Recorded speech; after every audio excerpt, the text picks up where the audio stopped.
అడవి గుట్టలో ఏం జరిగింది తెలుసుకోవాలంటే నేడే చూడండి కానిస్టేబుల్ కనకం వెబ్ సిరీస్ మీ ఈటీవీ విన్ యాప్లో ఫస్ట్ ఎపిసోడ్ ఫ్రీ.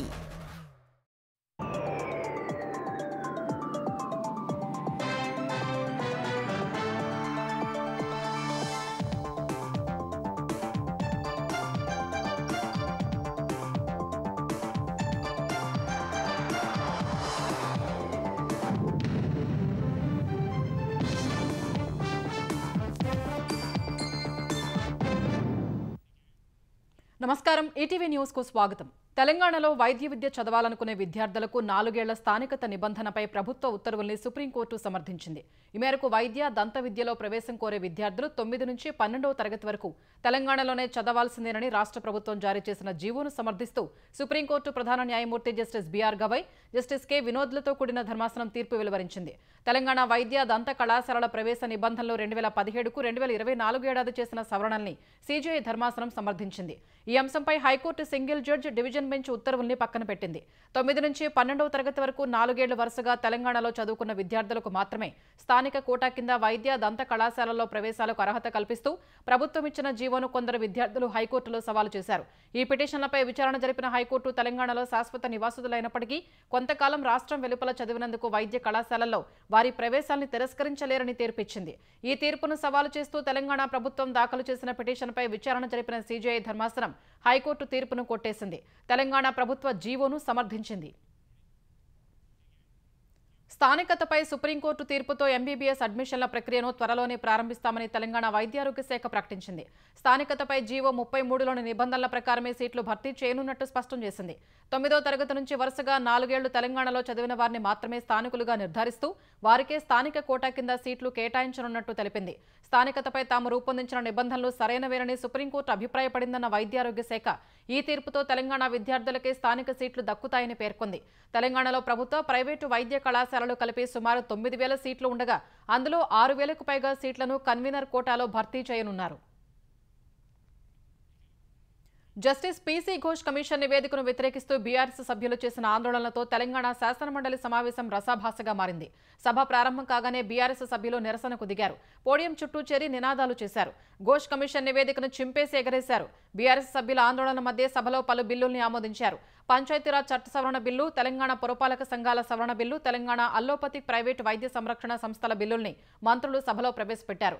బీఆర్ఎస్ సభ్యులు 42% రిజర్వేషన్ల బిల్లుకు మద్దతు తెలపాలని మంత్రి పొన్నం ప్రభాకర్ కోరారు. అయినా ప్రతిపక్ష సభ్యులు ఆందోళన కొనసాగించడంతో ఆయన మండిపడ్డారు. ఆందోళనల మధ్య 3 బిల్లుల్ని ఆమోదించారు. తర్వాత సభను నిరవధిక వాయిదా వేస్తున్నట్లు మండలి చైర్మన్ గుత్తా సుఖేందర్ రెడ్డి ప్రకటించారు. శాసన మండలి వాయిదా పడగానే కాంగ్రెస్, బీఆర్ఎస్, సిపిఐ నాయకులు రాజ్భవన్కు వెళ్లి గవర్నర్తో సమావేశమయ్యారు. మంత్రులు పొన్నం ప్రభాకర్, సీతక్క, ప్రభుత్వ విప్లో ఆది శ్రీనివాస్, బీర్లా ఐలయ్య, పీసీసీ అధ్యక్షుడు మహేష్ కుమార్ గౌడ్, బీఆర్ఎస్ నేత KP Vivekananda Goud, CPI MLA Nellikanti Satyam, CPI నేత నారాయణ రాజ్భవన్కు వెళ్లారు. బీసీలకు 42% రిజర్వేషన్ అమలు చేసేందుకు తెచ్చిన బిల్లులపై గవర్నర్కు వివరించారు. ఉభయ సభలో ఆమోదించిన బిల్లులకు ఆమోదం తెలపాలని గవర్నర్కు విజ్ఞప్తి చేశారు. కాళేశ్వరంపై బీజేపీ వైఖరే నిజమని మరోసారి రుజువైందని కేంద్ర హోంశాఖ సహాయ మంత్రి బండి సంజయ్ అన్నారు. కాళేశ్వరం అవినీతికి బీఆర్ఎస్ బాధ్యత వహించాల్సిందేనని స్పష్టం చేశారు. కాళేశ్వరం అవినీతి అక్రమాలపై మొదటి నుంచి తాము సీబీఐ విచారణ కోరుతున్నామని ఒక ప్రకటనలో పేర్కొన్నారు. కానీ కాంగ్రెస్ మాత్రం బీఆర్ఎస్ ను కాపాడుతూ చర్యలు ఆలస్యం చేసిందన్నారు. వెంటనే సీబీఐకి లేఖ పంపాలని కేంద్ర మంత్రి డిమాండ్ చేశారు. కాంగ్రెస్ అసెంబ్లీలో ఓవర్ టోల్ టెండర్లపై సిట్టును ప్రకటించినా నేటికి ఆచరణ రూపం దాల్చలేదని విమర్శించారు. ఫోన్ ట్యాపింగ్ వ్యవహారం ఇప్పటికీ డైలీ సీరియల్లా కొనసాగుతోందని బండి సంజయ్ ఎద్దేవా చేశారు. కాళేశ్వరం ప్రాజెక్టుపై విచారణను సీబీఐకి అప్పగించి కాంగ్రెస్ ప్రభుత్వం మంచి పని చేసిందని మల్కాజ్గిరి ఎంపీ ఈటల రాజేందర్ అన్నారు. కాళేశ్వరంపై విచారణను సీబీఐకి ఇవ్వడాన్ని వ్యతిరేకిస్తూ బీఆర్ఎస్ ఆందోళనకు దిగింది. ఈ ఉదయం మండలి వాయిదా పడగానే బీఆర్ఎస్ సభ్యులు ర్యాలీగా గన్ పార్కుకు వెళ్లారు. గన్ పార్క్ వద్ద పీసీ ఘోష్ కమిషన్ నివేదికకు వ్యతిరేకంగా నిరసన చేపట్టారు. బీడుపడ్డ భూముల్ని సస్యశ్యామలం చేయాలని కేసీఆర్ సంకల్పించారని మండలిలో ప్రతిపక్ష నేత మధుసూదనాచారి అన్నారు. కాళేశ్వరం ప్రాజెక్టును కేసీఆర్ అద్భుతంగా నిర్మించారని చెప్పారు. అలాంటి నాయకుడిపై సీబీఐ విచారణ జరిపించాలని నిర్ణయించడం చీకటి రోజుగా అభివర్ణించారు. పేదలకు పింఛన్లు ఇవ్వటం దానం కాదు, బాధ్యత అని ముఖ్యమంత్రి చంద్రబాబు స్పష్టం చేశారు. అన్నమయ్య జిల్లా రాజంపేట మండలం మునక్కాయలవారిపల్లెలో సీఎం పర్యటించారు. స్థానికులకు ఎన్టీఆర్ భరోసా పింఛన్లను పంపిణీ చేశారు. దివ్యాంగురాలు సుమిత్రమ్మకు పింఛను డబ్బు అందజేశారు. బోయినపల్లిలో దోబీఘాట్ను పరిశీలించిన ఆయన రజకుల్ని పలకరించారు. దోబీఘాట్లో ఏమైనా ఇబ్బందులు ఉన్నాయని అడిగారు. ధోబీఘాట్లో షెడ్లు కావాలని, బట్టలు ఆరేసుకునేలా సౌకర్యాలు కల్పించాలని రజకులు కోరగా వారు కోరిన విధంగా షెడ్లు నిర్మించాలని అధికారుల్ని సీఎం ఆదేశించారు. అనంతరం బోయినపల్లి ప్రజావేదిక సభలో ప్రజలతో ముఖాముఖి నిర్వహించారు. ధనిక రాష్ట్రాలు కూడా ఇవ్వని విధంగా పింఛన్లు ఇస్తున్నామని చంద్రబాబు తెలిపారు. తొలిసారి ముఖ్యమంత్రిగా బాధ్యతలు స్వీకరించి నేటితో 30 ఏళ్లు పూర్తి చేసుకున్న చంద్రబాబుకు అభినందనలు వెల్లువెత్తుతున్నాయి. మంత్రులు, ప్రజాప్రతినిధులు, తెలుగుదేశం నేతలు, కార్యకర్తలు చంద్రబాబుపై ప్రశంసలు కురిపించారు. చంద్రబాబు ముఖ్యమంత్రిగా 30 ఏళ్ల క్రితం చేపట్టిన బాధ్యతలు ఒక మైలురాయి కంటే ఎక్కువని మంత్రి లోకేష్ తెలిపారు. హైటెక్ సిటీ నుంచి క్వాంటం వరకు సీఎంగా ఆయన ప్రయాణం ఒక సజీవ వారసత్వమని ప్రశంసించారు. ఇంట్లో నాన్న, పనిలో బాస్ అని పిలుచుకునే అదృష్టం తనకు లభించిందని పేర్కొన్నారు. సీఎంకు మంత్రులు అనగానే సత్యప్రసాద్, పయ్యావుల కేశవ్ శుభాకాంక్షలు తెలియజేశారు. తెలుగు నేలపై 4 సార్లు సీఎంగా, 14 ఏళ్ల 11 నెలలు పనిచేసిన ఏకైక సీఎంగా చంద్రబాబు రికార్డు సృష్టించారని అనగానే తెలిపారు. అభివృద్ధిపై చంద్రబాబు అంకితభావం, దూరదృష్టి భావితరాలకు మార్గదర్శిగా నిలుస్తుందని పయ్యావులు చెప్పారు. మంత్రులు వంగలపూడి అనిత, అచ్చెన్నాయుడు, డోలా శ్రీ బాల వీరాంజనేయ స్వామి, ఆనం రామనారాయణ రెడ్డి, మండిపల్లి రాంప్రసాద్ రెడ్డి సైతం చంద్రబాబుకు అభినందనలు తెలిపారు. తెలుగుదేశం సీనియర్ నేతలు యనమల, బుద్దా వెంకన్న, ధూళిపాళ్ల నరేంద్ర, దేవినేని ఉమ, సోమిరెడ్డి చంద్రమోహన్ రెడ్డి చంద్రబాబు దూరదృష్టిపై ప్రశంసలు కురిపించారు. పహల్గాం ఉగ్రదాడిని తీవ్రంగా ఖండిస్తూ షాంఘై సహకార సంఘం సభ్యదేశాలు సంయుక్త ప్రకటన విడుదల చేశాయి.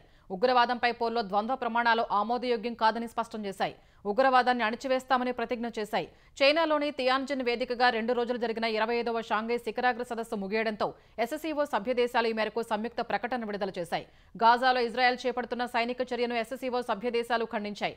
ఉగ్రవాదాన్ని ఎదుర్కోవడం ప్రధాన సవాలుగా మారిందని పేర్కొన్నాయి. ఉగ్రదాడులకు పాల్పడిన వారిని చట్టం ముందు నిలబెట్టాలని తెలిపాయి. ఏ దేశమైనా స్వార్థ ప్రయోజనాల కోసం ఉగ్రవాదం, వేర్పాటువాదాన్ని ఉపయోగించుకోవడం ఎట్టి పరిస్థితుల్లో ఆమోదయోగ్యం కాదని ఎస్సీఓ సభ్యదేశాలు తేల్చిచెప్పాయి.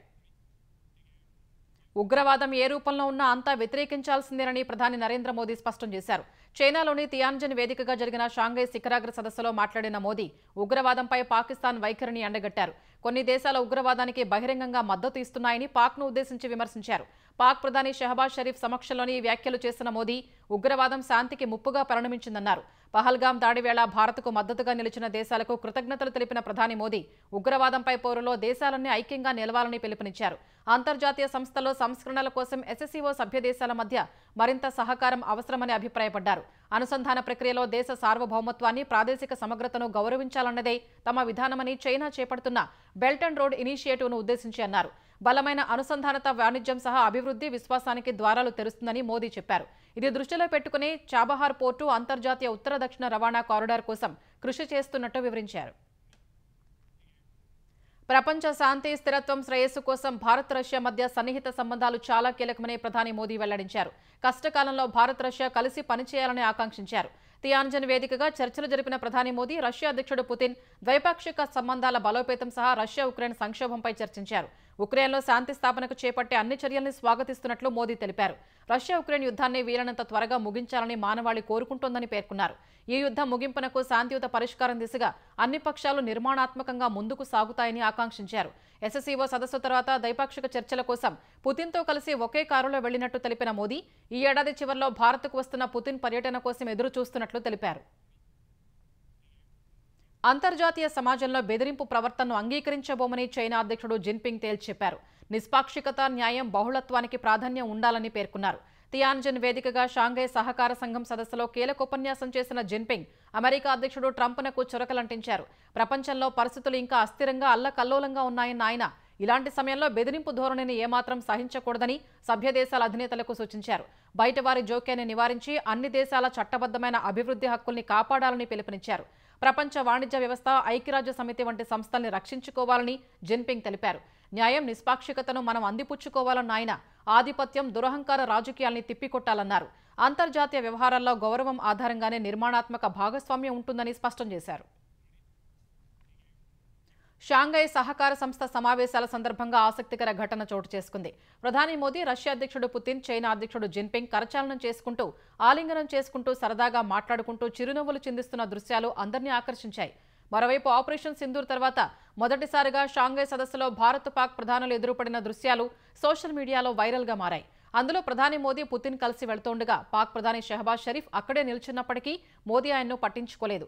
మరో సందర్భంలో పుతిన్ అక్కడి నేతల్ని పలకరిస్తున్న సమయంలో పాక్ ప్రధానమంత్రి అక్కడున్న వారిని దాటుకుని పుతిన్కు కరచాలనం చేయడానికి యత్నించిన దృశ్యాలు వైరల్గా మారాయి. ఎస్సీఓ సమావేశంలో చాలా సందర్భాల్లో మోదీ, పాక్ ప్రధాని పట్టించుకోకుండా దూరంగా ఉన్నారు. ఆఫ్ఘనిస్తాన్లో భారీ భూకంపం సంభవించింది. పాకిస్తాన్ సరిహద్దులోని కునార్ ప్రావిన్స్లో రిక్టర్ స్కేల్పై 6.0 తీవ్రత నమోదు కాగా ఈ ఘోర విపత్తు కారణంగా 800 మందికి పైగా మరణించారు. 2500 మందికి పైగా గాయపడినట్లు అక్కడి మీడియా సంస్థలు తెలిపాయి. అమెరికా జియోలాజికల్ సర్వే వివరాల ప్రకారం నంగర్హార్ ప్రావిన్స్లోని జలాలాబాద్ సమీపంలో 8 కిలోమీటర్ల లోతులో భూకంప కేంద్రం ఉన్నట్లు వెల్లడైంది. ఆదివారం అర్ధరాత్రి 11 గంటల 47 నిమిషాల సమయంలో భూకంపం సంభవించినట్లు అధికారులు తెలిపారు. భూకంప ప్రభావిత ప్రాంతాల్లో అధికారులు యుద్ధ ప్రాతిపదికన సహాయ చర్యలు చేపట్టారు. శిథిరాల కింద చిక్కుకున్న వారిని కాపాడేందుకు తీవ్రంగా శ్రమిస్తున్నారు. క్షతగాత్రుల్ని హెలికాప్టర్ల ద్వారా ఆసుపత్రులకు తరలిస్తున్నారు. కుటుంబ సభ్యులు బంధువుల్ని కోల్పోయిన వారి రోదనలతో ఆ ప్రాంతం హృదయ విదారకంగా మారిపోయింది. కునార్, నోరిస్తాన్, నంగర్హార్ ప్రావిన్స్లో తీవ్రంగా నష్టపోయాయి. ఇళ్లు కూలి పలు కుటుంబాలు వీధిన పడ్డాయి. వారి జీవితం అగమ్యగోచరంగా మారింది. గ్రామాల్లోని మహిళలు, చిన్నారులు, వృద్ధులు తీవ్ర గాయాల పాలై ఇక్కట్లు ఎదుర్కొంటున్నారు. భూకంపం కారణంగా పలు గ్రామాల్లోని ఇళ్లు నేలమట్టమయ్యాయి. అంతర్జాతీయ సమాజం, మానవతా సంస్థలు సత్వరమే స్పందించి బాధితుల్ని ఆదుకోవాలని అక్కడి అధికారులు కోరారు. తెలంగాణలో రైతుల యూరియా కష్టాలు కొనసాగుతూనే ఉన్నాయి. యూరియా కోసం వరంగల్ జిల్లా వర్ధన్నపేటలో హైవేపై రైతులు ఆందోళన నిర్వహించారు. పోలీసులు ఆందోళనకారుల్ని చెదరగొట్టి స్టేషన్కు తరలించారు. ఎరువుల కోసం మహబూబాబాద్ జిల్లా కేసముద్రంలో పోలీస్ స్టేషన్ ఎదుట ఆందోళన చేశారు. పెద్దపల్లి జిల్లా మంథనిలో కర్షకులు రాస్తారోకో చేశారు. కరీంనగర్ జిల్లా శంకరపట్నం మండలం మెట్పల్లి, ముత్తారం, సైదాపూర్ మండలం వెన్నంపల్లి, జమ్మికుంట పరిధిలోని ధర్మారం, ఇల్లందుకుంట మండలం మల్యాల గ్రామాల్లో వేకువజాము నుంచే వర్షాన్ని లెక్క చేయకుండా యూరియా కోసం నిలబడ్డారు. మహబూబ్ నగర్, అంబేద్కర్ కూడల్లో రాస్తారోకో చేసిన రైతులకు బీఆర్ఎస్ నేతలు మద్దతు పలికారు. సిద్దిపేట జిల్లా సముద్రాల, అక్కన్నపేట మండలం మోత్కులపల్లిలో అన్నదాతలు బారులు తీరారు. మెదక్ జిల్లా నార్సింగిలో యూరియా కోసం జాతీయ రహదారిపై రాస్తారోకో చేయగా పోలీసులు వారికి నచ్చజెప్పారు. నల్గొండ జిల్లా కొత్తపల్లిలో రాత్రి నుంచి చెప్పులు, ఇటుకరాళ్ల క్యూలో పెట్టి అక్కడ నిద్రించారు. తిప్పర్తిలో భారీగా బారులు తీరారు. యూరియా ఇవ్వాలంటూ నిడమానూరులో రోడ్డుపై నిరసన తెలిపారు. త్రిపురారంలో యూరియా కోసం బారులు తీరారు. సూర్యాపేట జిల్లా ఏపూర్, నడిగూడెంలో వర్షాన్ని సైతం లెక్క చేయకుండా రైతులు పడిగాపులు పడ్డారు. ప్రభుత్వ నిధుల దుర్వినియోగం కేసులో అరెస్ట్ చేసిన సీనియర్ ఐపీఎస్ అధికారి సంజయ్ను 3 రోజులు కస్టడీకి అనుమతిస్తూ విజయవాడ ఏసీబీ కోర్టు ఉత్తర్వులు ఇచ్చింది. రేపటి నుంచి 3 రోజులు సంజయ్ను విచారించేందుకు ఏసీబీ అధికారులకు కోర్టు అనుమతి ఇచ్చింది. ప్రతిరోజు ఉదయం 8 నుంచి సాయంత్రం 6 గంటల వరకు విచారణ చేయాలని తెలిపింది. ప్రతిరోజు సాయంత్రం 6 గంటలకు విజయవాడ జిల్లా జైల్లో అప్పగించాలని ఆదేశించింది.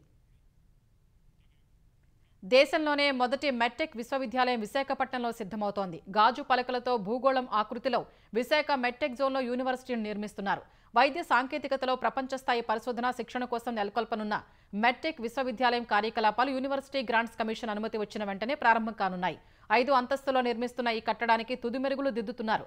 పారిశ్రామికవేత్తల సహకారంతో ప్రభుత్వ, ప్రైవేటు భాగస్వామ్యంతో మెట్టెక్ వర్సిటీని నిర్వహించనున్నట్లు సమాచారం. వైద్య సాంకేతికత, నియంత్రణ తదితర రంగాల్లో ఎంబీఏ, ఎంటెక్ తదితర కోర్సులు అందించనున్నారు. మెట్టెక్ జోన్లో ప్రస్తుతం 150కి పైగా సంస్థలున్నాయి.